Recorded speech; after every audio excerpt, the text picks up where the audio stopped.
Chapter 61. The Gift of Protection. Jacob returned to his mansion and found Allison and Lydia in the living room, both fresh from the shower. He sat down and asked, "How are you feeling, girls?" Lydia frowned. "Not good. I saw too many dead people tonight, and after you left, I saw Kate blow a man's brains out." Jacob said, "Oh. And why did she do that?" "The man told Victoria to kill Allison because she's a supernatural creature." Lydia said. "I see." Jacob muttered. "That explains why they killed the rest of the surviving hunters." Allison's eyes widened. "What? They killed them all?"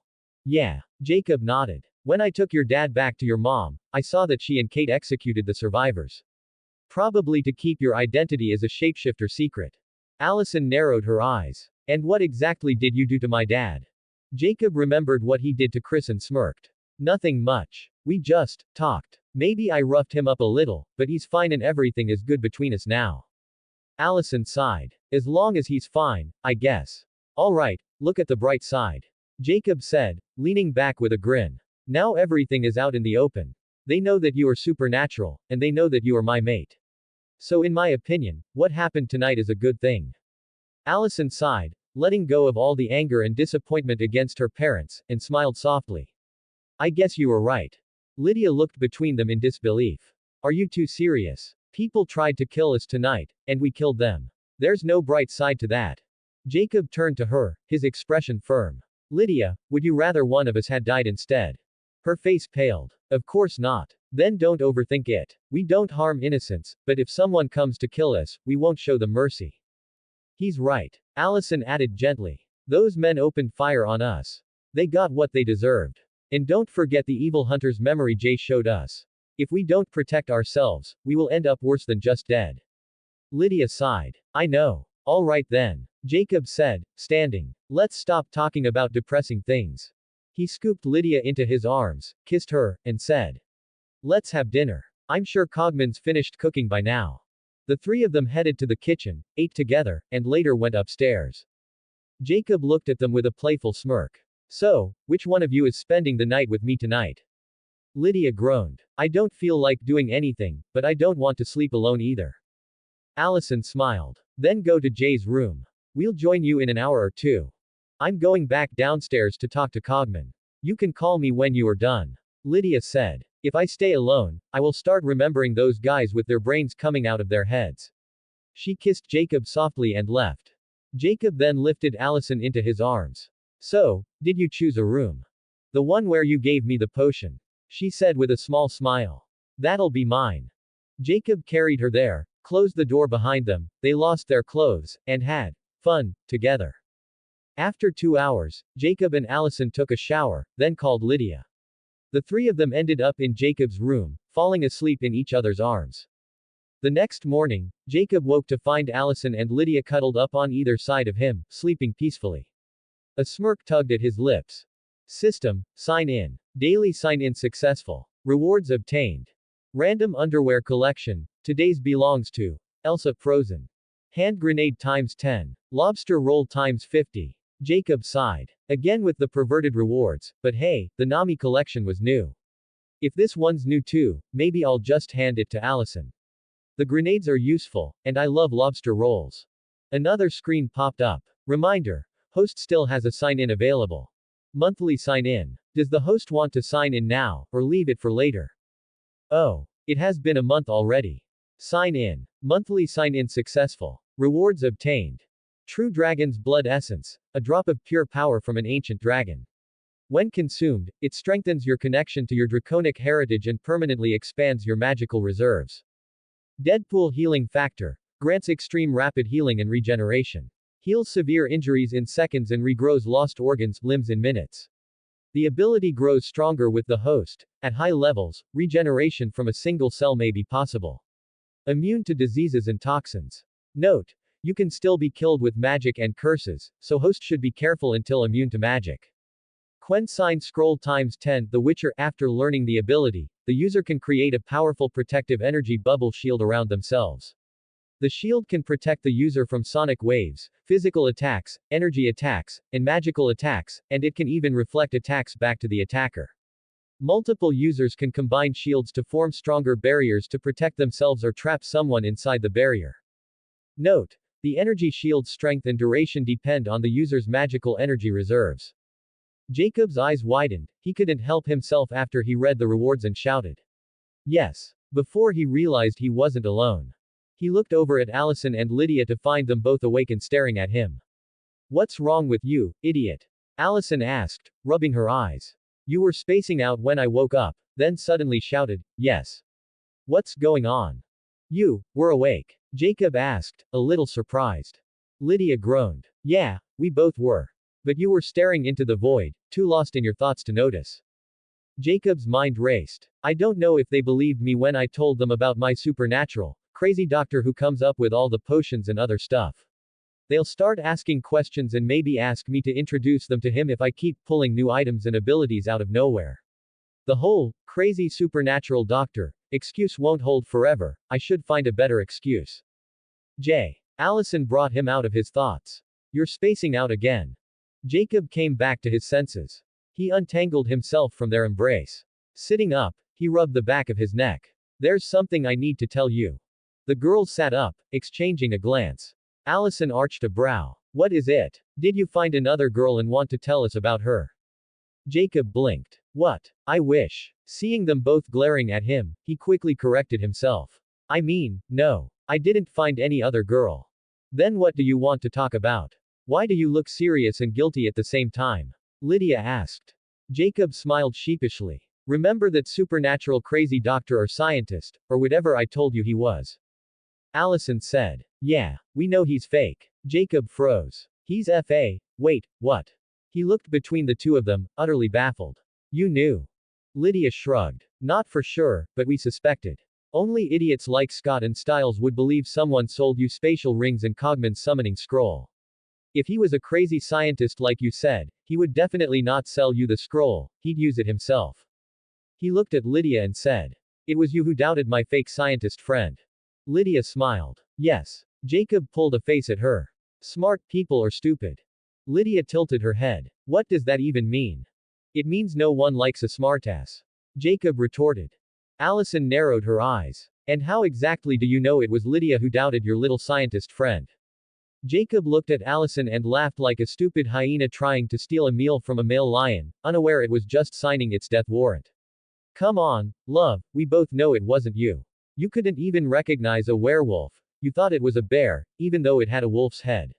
Ha ha ha ha. Allison glared at him. Damn it, Lydia, let's beat his ass. He just called you stupid, too. Then both girls pounced on him, punching and kicking while he was still laughing. They threw him out of the bed. Allison stood up on the mattress and jumped at him, hitting him with an elbow drop to the stomach. Allison. Jacob groaned. Are you trying to kill me? Allison locked her legs around his neck in a chokehold. I was actually aiming for your balls. Before Jacob could answer, Lydia jumped from the bed and landed on his stomach with her knee. Jacob wheezed. You girls went too far. I'm going to teach you a lesson. Allison felt him slipping from her hold. Lydia, help. He's too strong. What do I do? Lydia squeaked. In desperation, she bit him on the arm he was using to push Allison's leg away from his neck. Ow. Lydia. Jacob yelped, even though it didn't hurt. Stop biting. With a surge of strength, he broke free from Allison's hold, stood up, and caught Lydia as she tried to scramble away. Sitting back on the bed, he tossed her over his lap and started spanking her. Sorry. Sorry. Please stop. Lydia just laughed. He finally tossed her onto the bed. I'll deal with you in a moment. Then he caught Allison, who was about to escape from the room. And where do you think you're going? Allison kissed him quickly, whispering in his ear. Do you want to punish me, or do you want me to leave the room so you can punish Lydia properly? Jacob smirked. You're lucky. I'll forgive you this time. He kissed her, then shoved her out of the room and shut the door behind her. Rude. Allison pouted, though a smile played on her lips as she headed to her own room. Jacob leapt onto the bed, pinning Lydia beneath him. His grin turned mischievous. Now, let me punish you properly. Moments later, the room filled with Lydia's cries, though not of pain, but of joy. After an hour, they took a shower, then went downstairs and joined Allison in the living room. Allison asked, So, what were you going to tell us? Jacob leaned back, scratching his head. Well, you see, I don't actually have a spatial ability. What I have is more like a space inside my soul, or consciousness, or whatever it's called. I can store things in there, like the rings I gave you girls, only my space is much bigger. It's filled with all kinds of stuff, magical and normal. Potions, scrolls, even abilities. But, he sighed, I can't access most of it right now. It's the same with the bloodlines I passed to you. I know they're stored in my body, but I can't use them or even know what they are. I only find out when I consummate a bond with one of my mates, and 3 of those bloodlines chooses her. Lydia frowned. Then how do you access the other things, besides bloodlines? The stronger I get, the more items and other stuff I can access. Jacob explained. I think I inherited that space from one of my parents after they died, just like my bloodline. And maybe they inherited it from my ancestors. Allison tilted her head. But, if that's true, couldn't your parents use that space too? Jacob said. They probably couldn't. Lydia asked, hesitantly. If they were dragons like you, how could they die in a car accident? Jacob froze for a second, then thought grimly. Now, what nonsense should I tell them? Out loud, he said. I don't know. Maybe they only awakened a weak dragon bloodline. Or maybe only one of them was a dragon. I suspect it was my mom, and she chose to die with my dad, because he died before I even got to the hospital, so he probably wasn't a dragon. I think that's why she was apologizing to me a lot before she passed. She chose to follow him.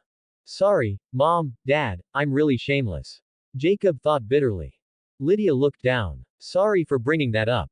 Jacob waved it off. Don't worry about it. Anyway, I don't know exactly who made that space or how I got it. But I suspect one of my ancestors created it, and I don't think he was from our world. Probably someone like Cogman. Allison asked. Why would you think that? Jacob grinned. Remember the movie we saw, Cowboys and Aliens? Lydia raised a brow. Yeah, what about it?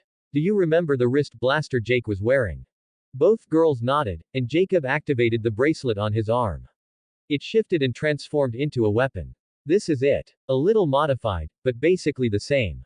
Allison's eyes widened. I saw you using that yesterday, but I thought it was something Cogman made for you. Nope. Jacob said. I got it from that space.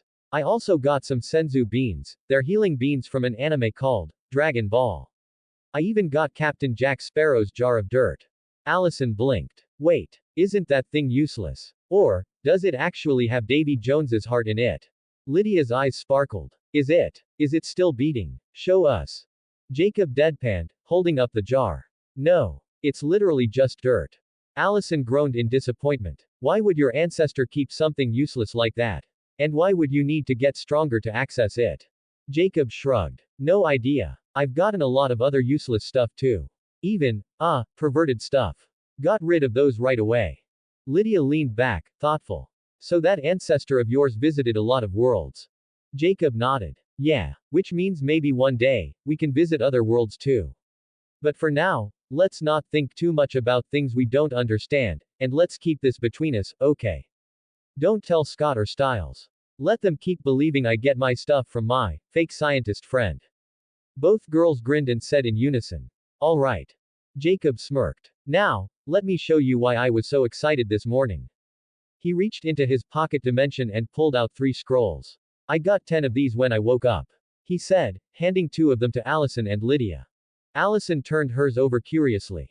What are these? Another summoning scroll, like the one you used to summon Cogman.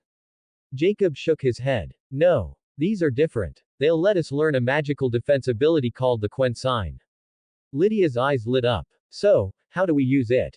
Jacob explained. Just open it and think about learning the ability sealed inside. Without hesitation, both girls unrolled their scrolls. They glowed brightly, dissolving into streams of light that flowed straight into their minds. Jacob activated his own as well. 5 minutes later, the 3 of them had fully learned the new ability and opened their eyes. Let's go outside to test it. Allison said eagerly. They went into the backyard. Jacob stood a few steps away. I'll start with physical attacks. Ready? Both nodded. He dashed forward, aiming a punch at Lydia. A shimmering shield appeared around her, stopping his fist. He pressed harder, and the shield cracked under the force. Again, Lydia called. I'll pour more energy into it this time. Jacob struck once more. The barrier held. Then his arm shifted into a dragon's arm and punched from another angle, but again, her shield absorbed the impact, before fading out with a shimmer. Breathing slightly heavier, Lydia grinned. That last attack of yours consumed a lot of my energy to stop, but it's not bad. I can still use the shield a few more times. My turn, Allison said. Jacob repeated the test with her, gradually increasing his strength. Then they tried magical and sonic attacks as well.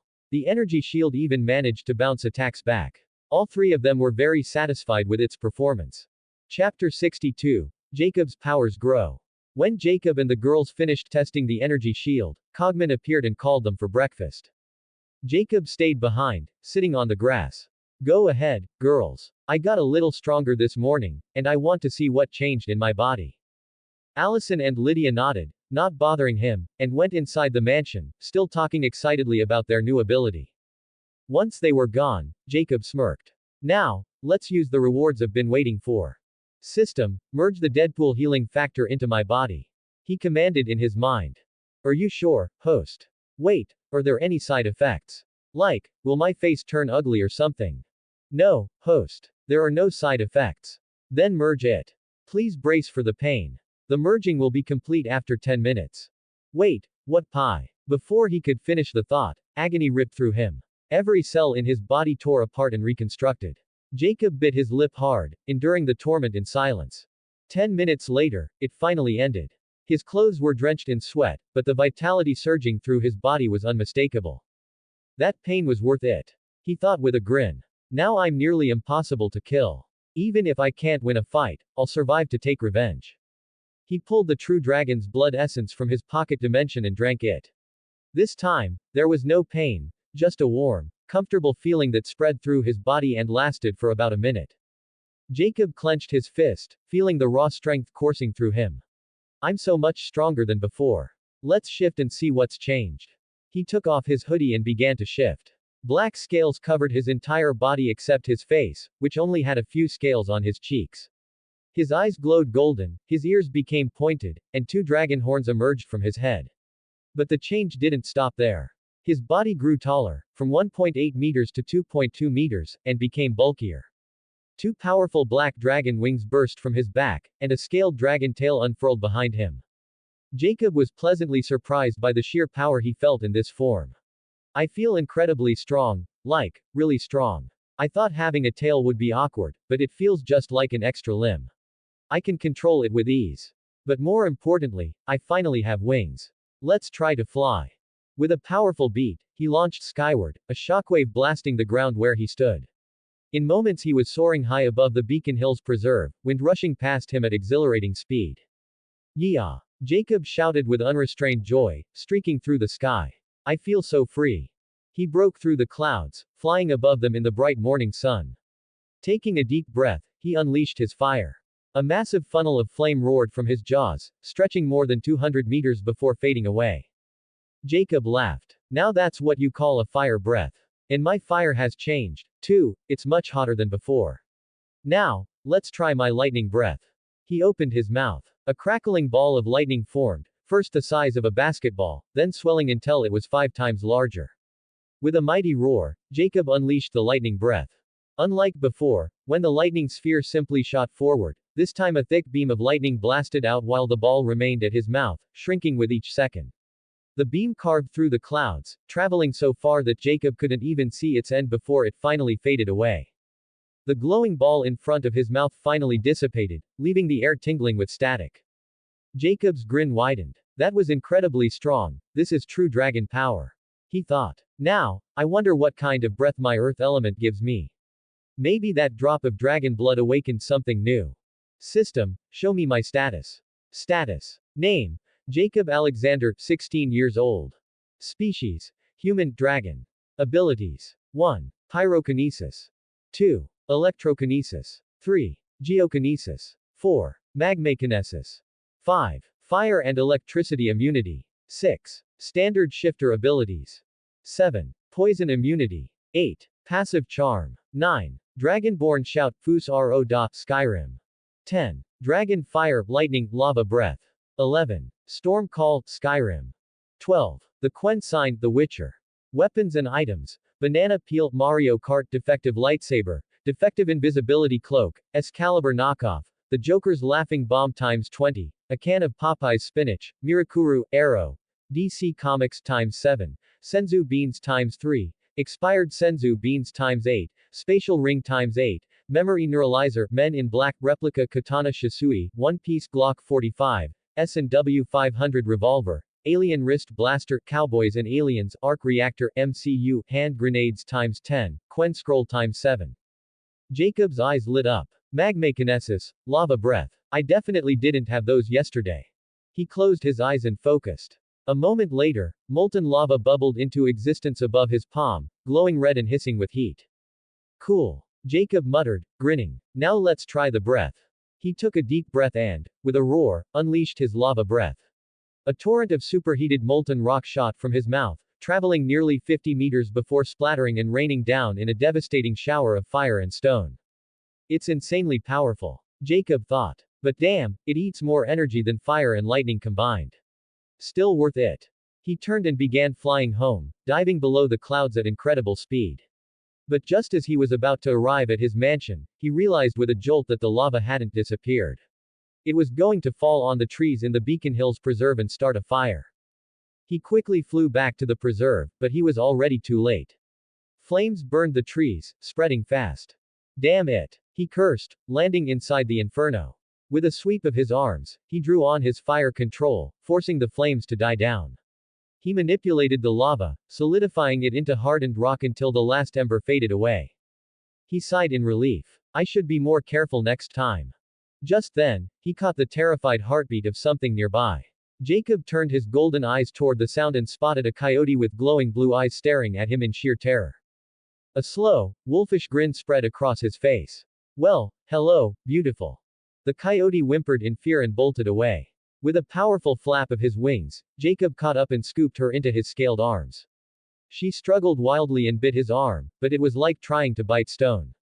Jacob bared his fangs in a grin. Do you really think I'll let you go after finding you? Be a good girl and become my mate. I mean, come home with me. Damn, I sound so creepy. Then, without thinking, Jacob let out a monstrous dragon roar. The coyote's eyes rolled back in her head, and she fainted in his grasp. Jacob blinked. What's going on? Isn't she supposed to turn into a human? Or do I need to be an alpha to force her to shift? He tilted his head, frowning. And why is she so scared anyway? Then it hit him. He looked at his scaled hands, his wings, his horns. Right. I'm in my hybrid form. Even if I'm not releasing my aura, some of it still leaks out.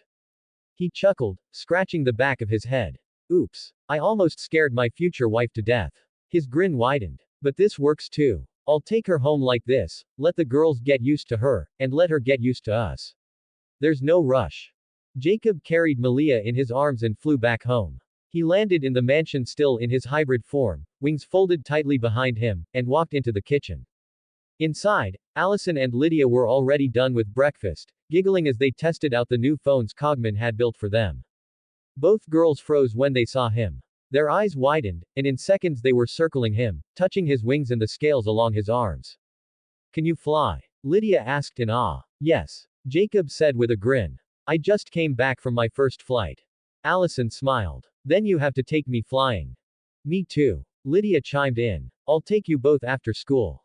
Jacob promised. Cogman looked first at Jacob's form, then focused on limp coyote in his arms. Sir, do you want me to cook that?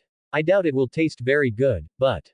Malia shivered violently, fear radiating from her small body. Jacob snapped. Shut up, you idiot. She's already terrified enough. Allison and Lydia raised their brows in unison. She. Jacob sighed, shifted back into his human form, and sat at the table. He placed Malia carefully on his lap. Yes, she. This isn't just a coyote, she's a werecoyote. A girl, judging by her scent. For some reason, she's stuck in this form and has probably been living alone in the woods for years. And why did you bring her home? Lydia asked, narrowing her eyes. I won't lie. Jacob said honestly. I'm very interested in her. But I don't know how to turn her back into a human. So she'll stay with us until we figure it out. What do you girls think? Allison frowned. I don't like it. But, there's nothing I can do about it. Jacob looked to Lydia. She snorted and turned away. I'm not talking to you today. Allison, let's go to school. But as she moved to leave, Jacob caught her hand. Come on, I know you're not that angry. So, tell me, what do you really want? A mischievous smirk tugged at Lydia's lips. I want you to watch the notebook with me. Jacob groaned. Again. We just watched it a few days ago. Lydia pouted. You don't want to. Then how about we watch Titanic? Jacob shouted dramatically. No, no, no. There was plenty of space on that damn door for both Jack and Rose. I refuse to watch that trash again. It makes my blood pressure spike. Fine. We'll watch the stupid notebook. Lydia pumped her fist triumphantly. Yes. Jacob shook his head, smiling despite himself, then turned to Allison. And you? Want me to sit through some boring romance anime with you too? Allison smirked and kissed his cheek. No. Just be nice when my parents come over tonight after school. I will. Jacob promised. Good. She kissed him again, then turned to Cogman. Drive us to school, will you? We're going to be late. Jacob still needs to eat and shower. He smells like sulfur. As you wish, my lady. Cogman replied smoothly. Lydia wrinkled her nose. Jay, why do you smell like sulfur? Jacob leaned back with a grin. Because of my new ability. He told them about his lava breath, his magma control, and how he had nearly burned down the woods. Lydia smacked the back of his head. Idiot. Last time you almost destroyed the forest with lightning, and now lava. Can't you think before testing your powers? Jacob gave a sheepish smile. I'll try to be more careful next time. Allison shook her head, tugging Lydia toward the door. All right, let's go. We're already late. After the girls left with Cogman in the Rolls-Royce, Jacob looked down at Malia in his lap. I know you're awake, he said gently. And I know you can understand me. Malia slowly opened her eyes and stared at him. Jacob smiled softly. I will not harm you. I was just trying to help you shift back to human form earlier when I roared at you, but it didn't work. You can leave if you want. I won't stop you. But even if you leave, you will always be welcome here. He gently placed her on the kitchen floor and stood up. You haven't eaten human food in a while, have you? You can nod or shake your head to answer. Jacob pulled 2 ribeye Wagyu steaks from his pocket dimension, cooked them, sliced them into pieces, and set them on a plate on the floor. Here. Try this. It's Wagyu steak. People say it's the most delicious meat in the world. Then he sat at the table and began eating. Malia hesitated for a moment, then cautiously walked to the plate and devoured the steaks. When she finished, she barked at Jacob. He chuckled. What? You want more? Malia nodded eagerly. All right, I'll make another one. Jacob said. Malia barked again, and he grinned. You want two? She nodded once more. Jacob quickly cooked and plated another round of steaks. Afterward, he went upstairs for a shower, changed into fresh clothes, and returned downstairs. Malia was waiting near the front door. Jacob opened it and said, You can leave, but like I said, you're welcome here anytime. You can even stay with us until we figure out how to turn you back into a human. Malia barked happily, then sprinted off, leaping over the perimeter wall and running toward the woods. Jacob sighed, shook his head with a smile, and climbed onto his bike, riding off to school. Chapter 63. Plans for the weekend.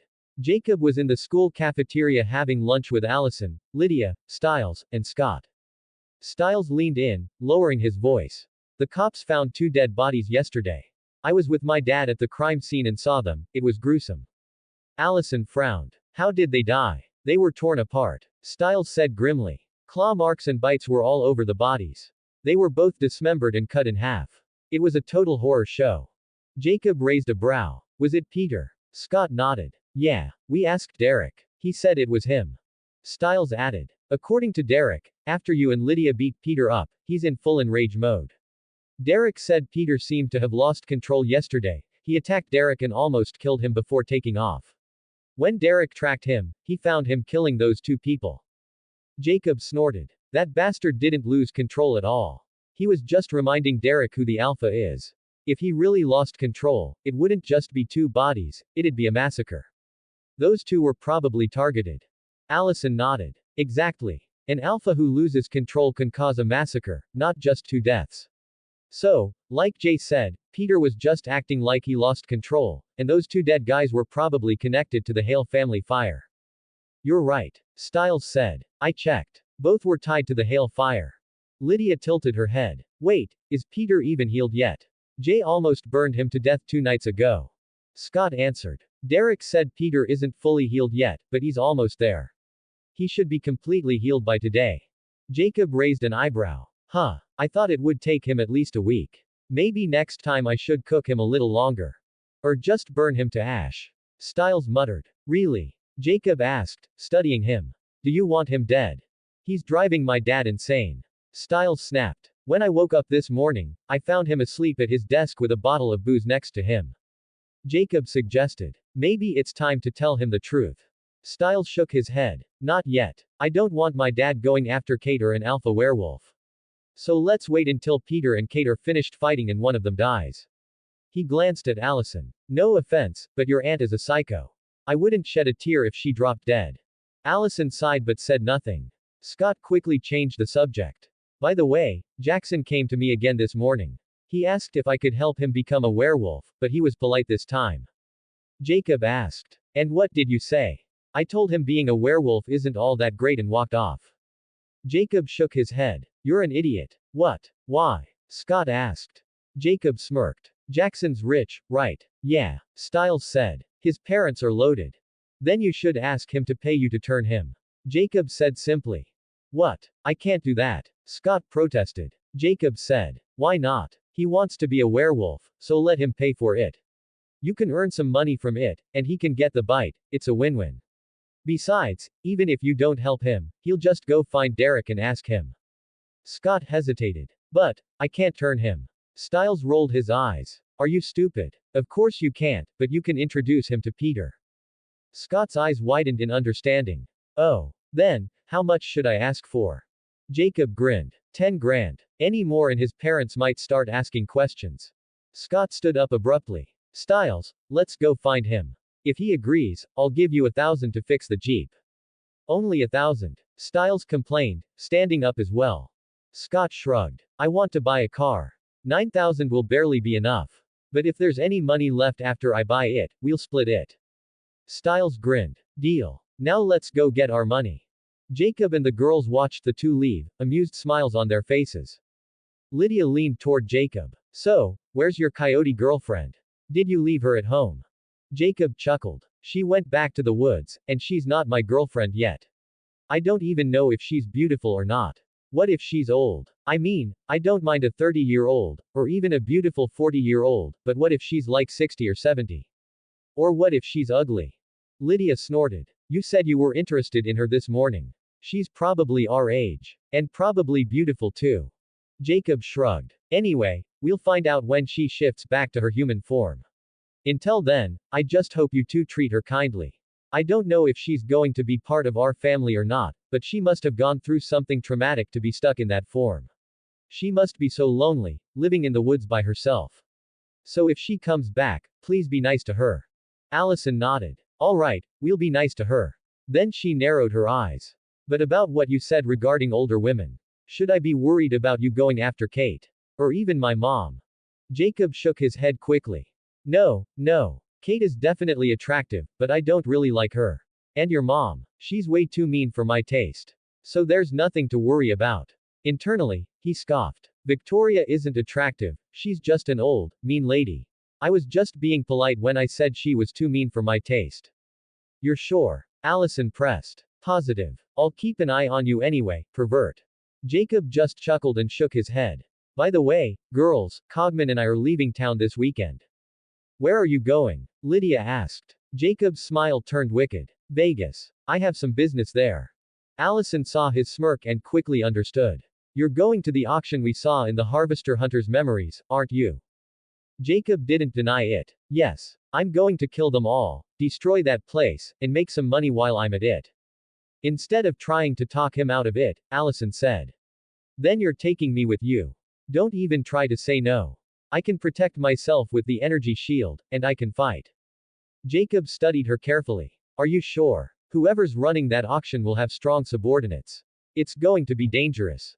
All the more reason to take me with you. Allison insisted. You won't have to protect me. I can take care of myself and I won't get in your way. Jacob hesitated for a moment, then nodded. All right, you can come. But you'd better be prepared mentally for what Cogman and I will do there. We will not show mercy. That auction is going to turn into a bloodbath. Allison's expression was grim but said firmly. Good. I hate those people too. Rapists, butchers, organ traffickers, they even sell children and babies. People like them don't deserve mercy.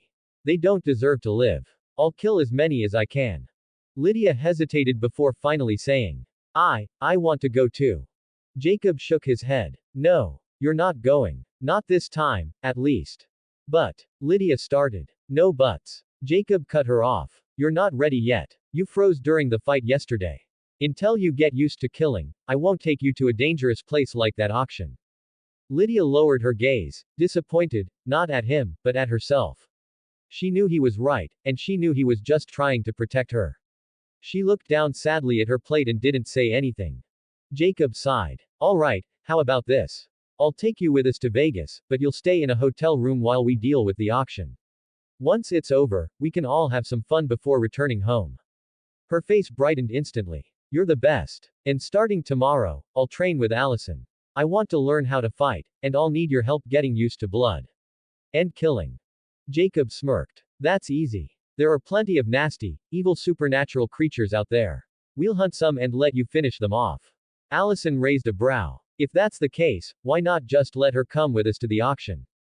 Jacob shook his head. The auction would be a good place for her to get used to blood and killing, for sure. But the problem is, I don't know how strong the people running that place are.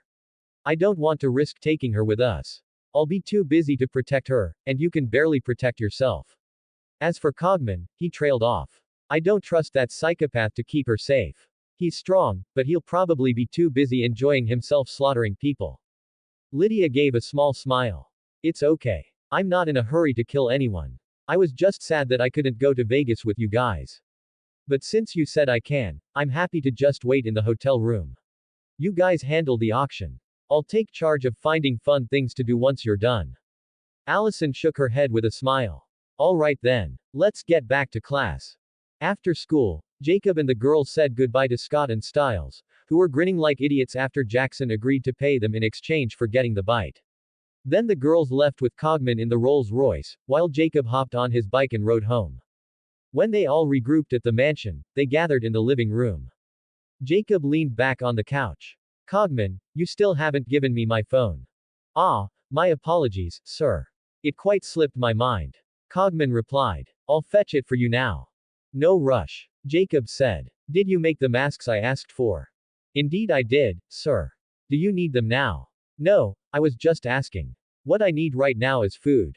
Jacob said. The lunch in the cafeteria was too little and barely edible. Cogman smirked and headed off to cook. Soon, they ate together in the kitchen before returning to the living room. This time, Cogman brought out a sleek new phone. It looked like any ordinary 2025 smartphone. Jacob took the phone, and Cogman explained. The Bestiary app is pre-installed. The device is entirely untraceable, unjammable, and can instantaneously connect to and decrypt any network. You'll have access to the internet wherever you may be. The storage capacity is 10 terabytes. And the battery will last for 5 years. And, I've also taken the liberty of creating an AI assistant to help you navigate its features and help you operate it. Jacob smirked. Overkill much. Cogman straightened his suit. Merely thorough, sir. And when this one feels outdated, I'll simply make you a better one. Lydia, who had already gotten her phone with Allison earlier that morning, raised hers with a grin. I love the camera on this thing. It takes photos and videos in ultra-high resolution. Allison nodded. I love the camera too. But I love the AI even more. It can talk to you like a real person and answer any question. Jacob smiled. Thank you, Cogman. I like it too. And here. He reached into his pocket dimension and pulled out something metallic and glowing, the arc reactor. Handing it to Cogman, he said. This is the arc reactor from the MCU. I got it the same way I summoned you. See what you can do with it. Cogman took it, his eyes gleaming. Oh, fascinating. Although I could make something similar, I will study this and create something even better. Allison looked at the arc reactor curiously. Hey, Jay, do you have any other interesting stuff hidden in that dimension of yours? Jacob grinned mischievously. Plenty. For example, I've got a lightsaber from Star Wars. Problem is, it's defective, it only cuts through walls and bricks, not people. Then there's the neuralizer from Men in Black. And, an Excalibur knockoff. Excalibur? Allison asked curiously. Jacob reached in and pulled out a gleaming sword, placing it on the table. The mythical sword of King Arthur. Except mine isn't magical. The only special thing about it is that no one but me can lift it. Allison snorted. Oh, please. She grabbed the hilt and pulled with all her supernatural strength. Veins bulged on her forehead as she strained, but the sword didn't budge an inch. She let go, panting. Okay, I really can't lift it. Lydia leaned in eagerly. What else do you have? Jacob smirked. I also have an invisibility CL. He froze midward, eyes widening. Sweat broke out on his forehead. Shit. I almost told them about that damn thing. The one that only works in women's bathrooms. Allison narrowed her eyes immediately.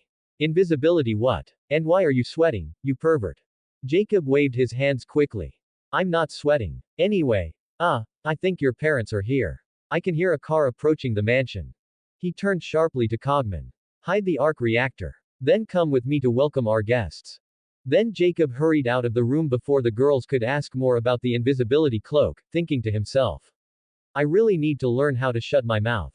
Chapter 64. A visit from the Argents. Jacob and Cogman stepped out of the mansion. Cogman proceeded to the iron gate to open it for the Argents, and with his British accent said, Welcome. Please, drive in. Chris nodded, drove through, and parked in front of the mansion. The Argents got out of the car, their eyes falling on Jacob waiting for them by the steps. Jacob smiled. Welcome. His gaze flicked to the bottle of wine in Chris's hand, and he raised a brow. Did you really bring alcohol for me? I'm a teenager, you know. Chris snorted. No, I didn't bring it for you. He pointed at Cogman, who had just returned after closing the gate. I brought it for him. Cogman gave a polite nod. That's very kind of you, sir, but I do not drink. Chris frowned. You don't drink alcohol. Jacob shook his head. He doesn't. None of us do, it has no effect on us. We're supernatural, after all. But we appreciate the gesture. Then, Jacob walked over to Victoria and greeted her the French way with a kiss on each cheek. Welcome, mother-in-law. Victoria raised a brow. Call me Mrs. Argent. Jacob smirked. Come on, that sounds so distant. I'll call you Victoria instead. Let's go inside. As Jacob turned to enter the mansion, Kate, who had been watching with a smirk, spoke up. Hey, that's rude, kid. Aren't you going to greet me? Jacob didn't bother hiding his annoyance. No. And I was hoping you wouldn't come here, Kate. Kate tilted her head. Did I offend you or something? You sent your hunters after me and my girls yesterday. Did you forget? Jacob replied coldly. The only reason you're still alive is Allison.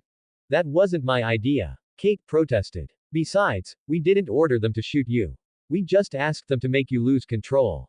A deep growl cut her off. Stop talking. Jacob warned. You're just making me want to beat you.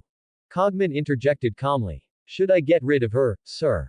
I promise, Lady Allison wouldn't know I was the one who did it. Jacob chuckled. Tempting, maybe if she offends me a second time. He walked inside without another glance. Cogman looked at Kate, who was now watching him warily. Watch yourself, woman. I've just added you to my shit list. Turning to Chris and Victoria, he softened again. Come along. Lady Allison is waiting for you. The Argents followed him inside to the living room. Jacob was already seated next to Lydia, both of them clearly prepared to enjoy the unfolding drama. Allison greeted her parents warmly, then shot a glare at Kate. I was hoping you wouldn't come. I really don't want to talk to you right now. Kate sighed. I'm sorry about yesterday. No. Allison cut her off sharply. It's not about yesterday. It's about what you did. Chris and Victoria, who had just sat down, looked at Allison. Chris asked, what did she do? Allison sat down and looked at her father. Let's talk about what you did first. Chris frowned. What did I do? You sent your hunters after Jacob, Lydia, and me.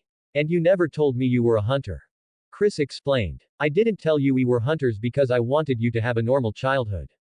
I wanted to protect you from my world for as long as I could. Allison frowned. I see. But why did you send your hunters after us yesterday? Chris's eyes narrowed at Jacob, who was lounging next to Lydia with an arm casually around her waist. The two were munching on chips, looking far too entertained by the family drama.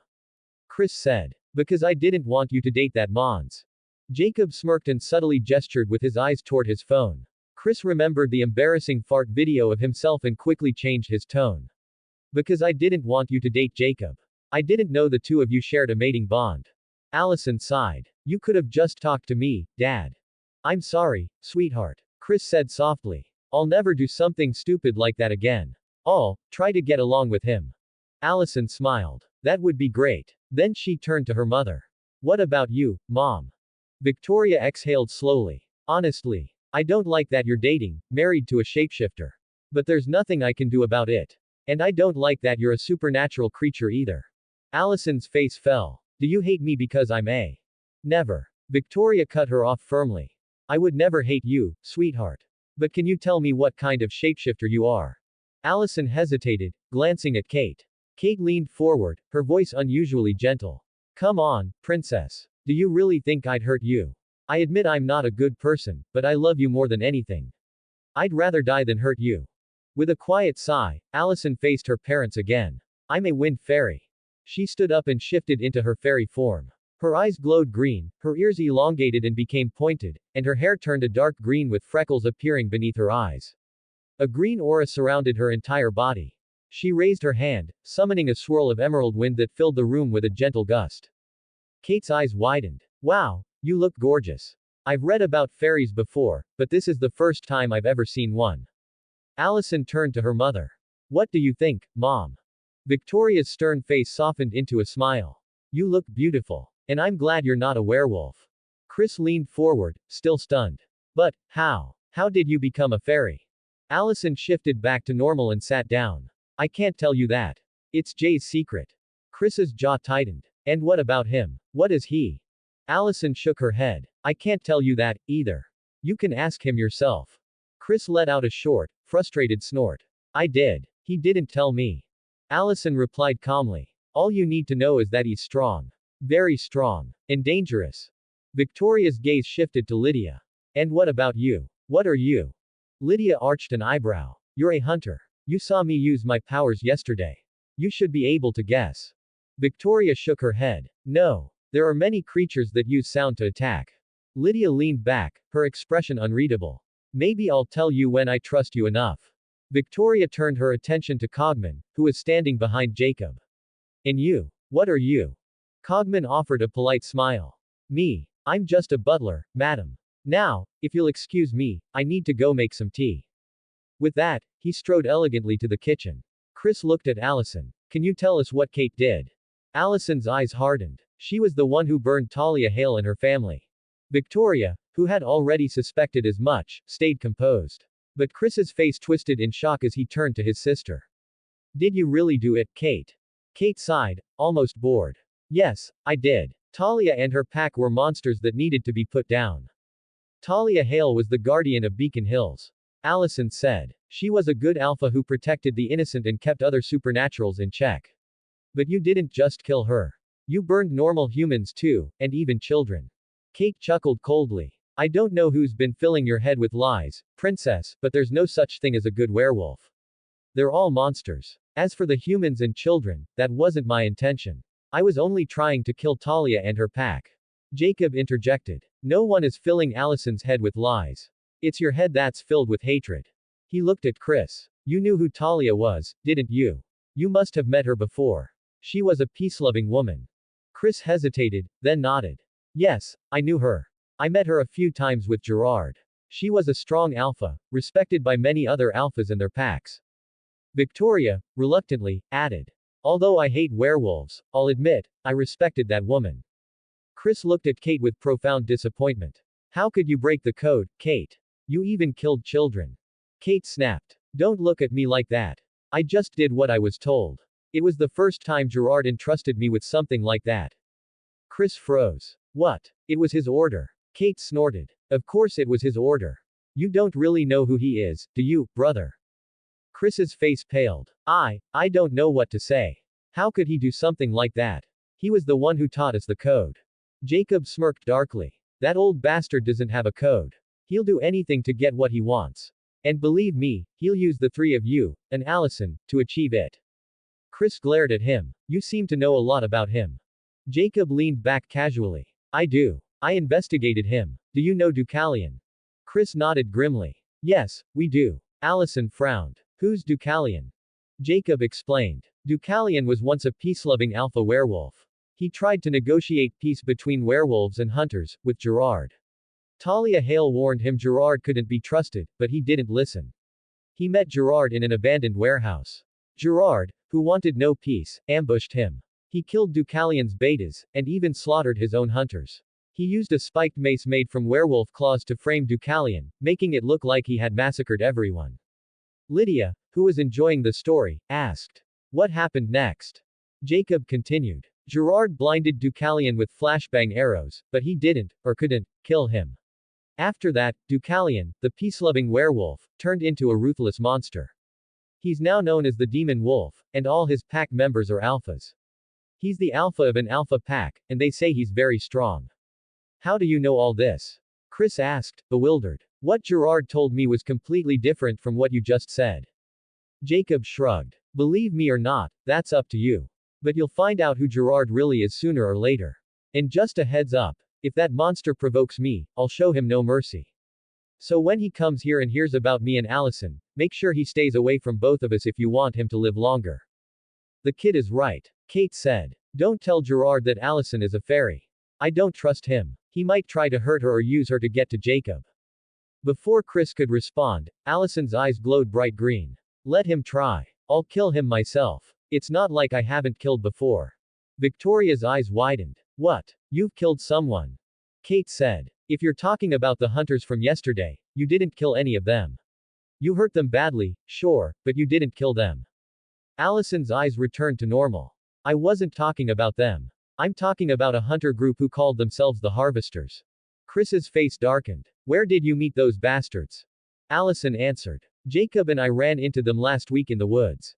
They kidnapped 2 kids, but the kids' mother, a werebear, found them and was fighting them. We helped her and killed them all. Jacob glanced at Chris. Do you know about those hunters? Chris nodded grimly. Yes. But those guys aren't hunters. They're just butchers and monsters who hunt for profit, not to protect anyone. But they call themselves hunters. Allison pointed out. So, just like there are good and bad supernatural creatures, there are good and bad hunters. Like those guys, and Kate. Come on now, princess. Kate protested. Don't put me in the same category as those monsters. Jacob said. Why not? You did kill innocent people, children included. You burned them alive. And you even slept with a minor. Lydia's eyes widened with interest. What? This is getting interesting. Who did she sleep with? Jacob smirked. Derek Hale. He was our age back then. She seduced him and used him to get information about his family. Lydia turned to Kate, her lips curling into a sly smile. Interesting. You slept with a minor, and a werewolf at that, yet you claim to hate werewolves. I did what I had to do for the mission. Kate said defensively. Yeah, right. Jacob retorted, his voice dripping with sarcasm. Not only are you a murderer, but you're a sexual predator too. Allison said, her voice cold with disgust. I don't know what to say anymore, Kate. Lydia leaned toward Allison. You could ask her to stay away from Jay. She's dangerous. She might seduce him. Allison's eyes narrowed at Kate. Lydia's right. Stay away from Jacob, Kate. Then she turned to her father. Keep your sister in check. Or better yet, take her to the sheriff's station to turn herself in. That would be better for her, because the Alpha is after her. Chris sighed, changing the subject. Speaking of the Alpha, can you tell us who he is? Allison looked at Jacob, who gave a slight nod. She turned back to her parents. His name is Peter Hale. He knows what Kate did. The people who have died in town since we moved here were all Kate's goons who helped her set the fire that killed the Hale family. Chris looked at his sister with disbelief. We really need to talk about this mess you've made. Kate rolled her eyes. What's there to talk about? We just need to kill Peter. Problem solved. Before Chris could respond, Cogman entered with a tray of tea and snacks. Allison quickly shifted the conversation. Alright, let's not talk about what Kate did anymore. Dad, tell me, what was your first hunt like? What kind of creature was it? Chris began telling stories about his early hunts, and Victoria shared tales of her own first experiences. Allison and Lydia listened with interest, even laughing when Chris and Victoria recounted some embarrassing moments from their younger days. Jacob, however, sat quietly. He watched Allison laugh with her parents, and even with Kate, despite her sins. He didn't judge Allison for it, he understood. They were her family, and she loved them. A wistful smile touched his lips as he began to think of his own parents, how happy he had been when they were alive, and what life might be like if they were still here. He was lost in thought and sadness until Lydia and Allison both noticed and gently brought him back to reality. Jacob blinked and looked at them. What? Allison's expression softened. You're sad. I can feel it. Lydia nodded. I can feel it too. Jacob sighed. I'm fine. I just remembered my parents. He kissed both girls on the forehead, then stood. I'm going out for a walk. Now, Lydia said, glancing toward the window. It's raining outside. Jacob gave a faint smile. It's all right. I love the rain. Do you want me to come with you? Lydia asked. He shook his head. No. I want to be alone for a while. Allison sighed. Okay. But don't be late. I won't. Before leaving, Jacob turned to Victoria and Chris. I promise I will never wrong your daughter or make her sad. I'll protect her with everything I have. So don't worry about her being with me.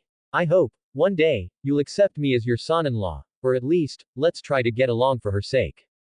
Then his eyes shifted to Kate. The truth is, I didn't know Talia Hale, or the people who died in that fire. And honestly, I don't really care about their deaths, people die every day. But you should change, Kate. Stop hurting innocent people. If not for yourself, then do it for Allison. She still loves you, despite the monster you are. So do better. Without waiting for a response, he turned and walked out of the living room. Cogman followed him into the hallway. Do you need a brolly, sir? Jacob blinked. What's a brolly? An umbrella, sir. Jacob shook his head. No need, Cogman. Then when shall I expect you back, sir? So I can prepare dinner. I don't know. I'll let you know when I'm on my way back. Very good, sir. Jacob gave a casual wave and left the mansion, heading toward the woods under the heavy rain. To be continued.